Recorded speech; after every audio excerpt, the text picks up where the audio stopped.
Salve, salve galera! Mais uma aula para o PET, Minas Gerais. Tema de hoje é antropocentrismo, especificamente a passagem do período medieval para o período moderno. Então, vamos começar. O período medieval ele foi teocêntrico, ou seja, era centrado na noção de Deus. Deus é que organizava o universo e fazia com que as coisas acontecessem. E isso foi mudado no período moderno. Já no período moderno, houve uma transição para o antropocentrismo, ou seja, o ser humano começou a ser o principal investigador dos fenômenos, o principal pesquisador dos fenômenos para tentar explicar os fenômenos, e o foco também era mais humano.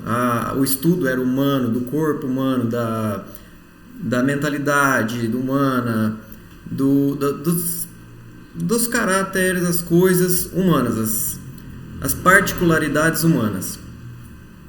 Na modernidade, a ciência se tornou o principal método de conhecimento. Então, adotou-se a ciência como a principal fonte, a principal ferramenta para atingir a sabedoria, para descobrir como é o funcionamento do mundo, ao invés das explicações mais religiosas, das explicações mais divinas. E essa ciência, ela, unida à técnica, ela proporcionou a dominação da natureza. Ou seja, a técnica é o emprego do conhecimento, o conhecimento que seja científico principalmente, né, para poder atuar na natureza, para poder fabricar, para poder engenhar coisas, criar coisas. Então houve essa dominação da natureza pelo conhecimento e pela técnica. Também no período moderno houve ali então a separação entre razão e fé, que era uma coisa que as duas estavam unidas, né, no período medieval, e deixaram de ser unidas. Elas passaram a ser divididas, separadas. Então a causalidade ela deixa de ser divina e passa a ser uma causalidade física. As coisas agora elas se explicam pelos fenômenos físicos. Os fenômenos físicos explicados pelos próprios fenômenos físicos, e não os fenômenos físicos explicados por leis divinas, por desejos divinos, por ordenação divina e etc. O espaço, de forma geral, ele foi desmistificado, homogeneizado e democratizado. Ou seja, antes do período medieval, até Aristóteles, que Aristóteles é uma grande base para o período medieval, o espaço ele era hierarquizado. Ele tinha uma certa mística, uma certa ordenação pré-definida, e as coisas tinham mais importância ou menos importância, uma precedência ou não. E isso, na Idade Moderna, foi sendo desconstruído. O espaço foi se tornando homogêneo. A Terra, Júpiter, Saturno, outras galáxias e todas as outras partes do cosmos, de forma geral, elas foram se homogeneizando na visão dos cientistas e na visão dos pensadores. E o planeta Terra, no meio disso tudo, a partir desse conhecimento, da observação com lunetas, com ferramentas, instrumentos, o planeta Terra se torna análogo, então, a um grão de areia no espaço infinito. Como vocês podem ver nessa figura, essa aqui é uma galáxia, a galáxia do Catavento, e essa é apenas uma galáxia das inúmeras galáxias que a gente tem no universo.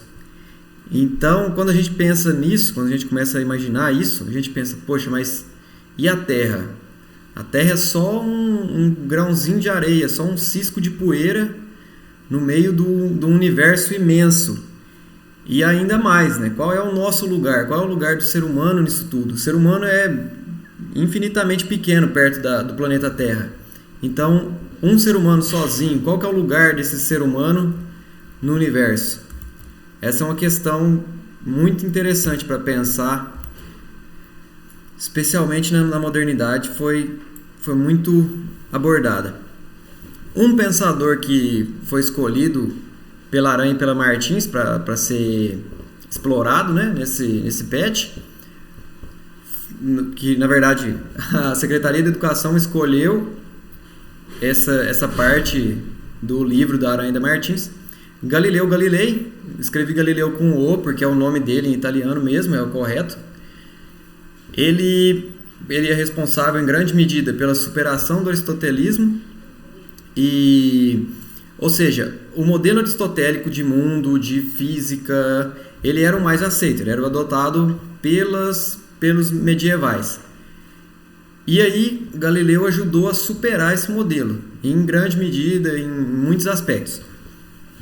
Galileu defendeu o heliocentrismo, que era copernicano, na Revolução Copernicana, contra o geocentrismo de Ptolomeu. Ou seja, os pensadores da modernidade eles começaram a perceber que a Terra não é o centro do universo. A Terra é apenas um planeta orbitando em torno do Sol. Então, o heliocentrismo é o Sol no centro, e nem é do centro do universo, é do centro da nossa galáxia apenas. Além disso, ele propôs também que o universo era infinito, e não finito, como imaginava Aristóteles. Aristóteles imaginava um universo finito de um círculo circular, e aí Galileu refutou essa ideia. Não, o universo é muito maior do que isso, é muito mais complexo. E além disso, Galileu também entendia que as leis da natureza são matemáticas.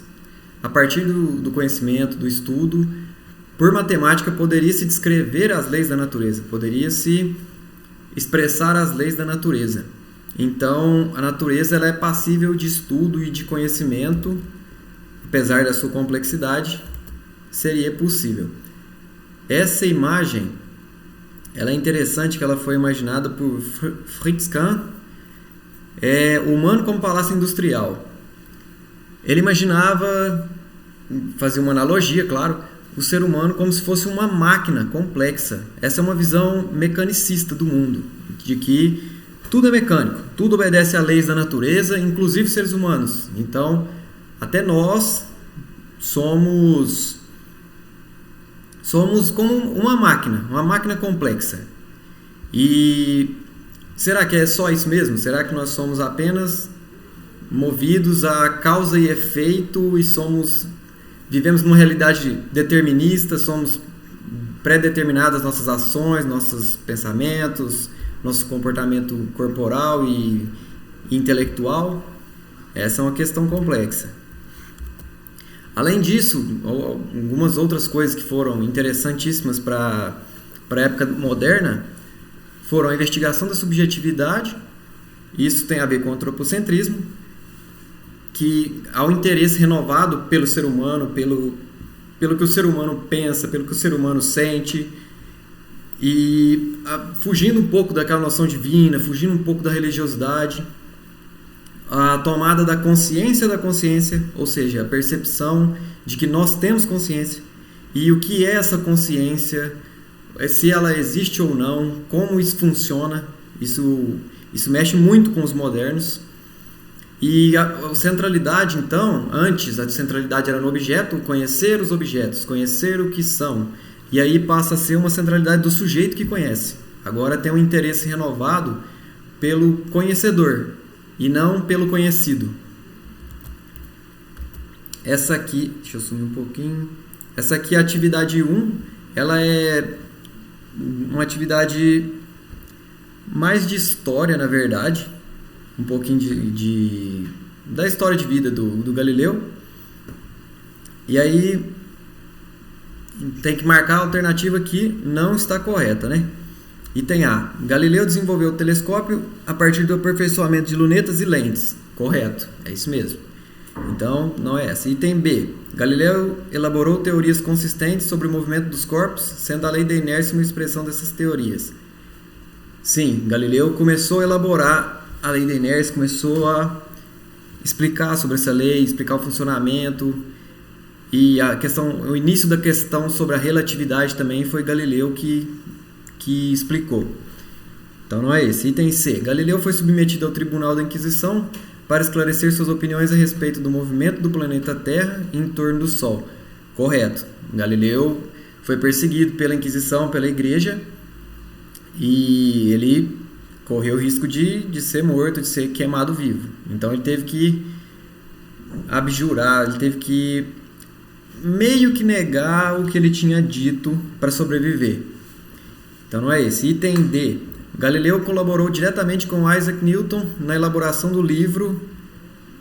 Não, na verdade não. Na verdade, Isaac Newton nasceu no final do ano em que Galileu morreu. Galileu morreu no início de um ano e Isaac Newton nasceu no final desse mesmo ano. Então eles não são contemporâneos.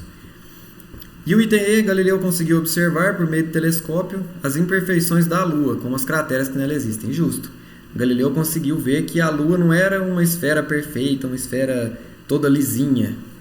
Era um astro com crateras ali na sua superfície. Atividade 2 é da UFV, um processo seriado de ingresso, né, da UFV de 2004, essa questão. Aí tem que marcar a questão, o item incorreto. Então vamos lá. A lei da gravitação universal foi formulada por Newton a partir da teoria heliocêntrica e da teoria do movimento dos astros. Certinho, é isso mesmo. Item B. O movimento da observação e da experimentação aliado à razão matemática contribuiu para o desenvolvimento das ciências modernas. Certinho, a matemática também teve uma forte contribuição no período moderno. Então, pula essa também. Item C. A Revolução Científica foi um movimento de legitimação do poder absoluto monárquico e de aumento do poder eclesiástico. Não, nada disso. Está incorreto. Não é a intenção da Revolução Científica, não é nada disso. Absolutamente nada disso. Item D. As novas descobertas científicas possibilitaram as grandes navegações e a ascensão da burguesia. Justo. A burguesia, em grande medida, financiou a ciência, financia até hoje. Item E. As ideias racionalistas de Descartes e a física newtoniana influenciaram o pensamento iluminista do século XVIII. Correto também. O racionalismo de Descartes e a ciência, de forma geral, especialmente ali a física newtoniana, influenciaram o iluminismo e muitas outras correntes posteriores. Esses aqui são os dicionários que eu recomendo sempre para aprender conceitos, para estudar, para aprender um pouco mais sobre filosofia e etc. Para aprender português de uma forma geral, esses dois são excelentes.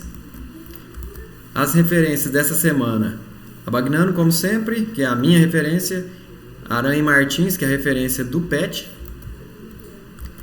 Os programas usados para a criação dessa videoaula aqui: sistema operacional Linux Ubuntu, pacote de escritório LibreOffice e o programa Open Broadcast Software, que é para gravar webcam, para gravar a aula e para organizar os conteúdos aqui de uma forma bacaníssima. É isso aí, galera. Muito obrigado pela atenção. Queria agradecer para quem assiste, para quem acompanha. Valeu demais e por hoje é só. Até a próxima aula.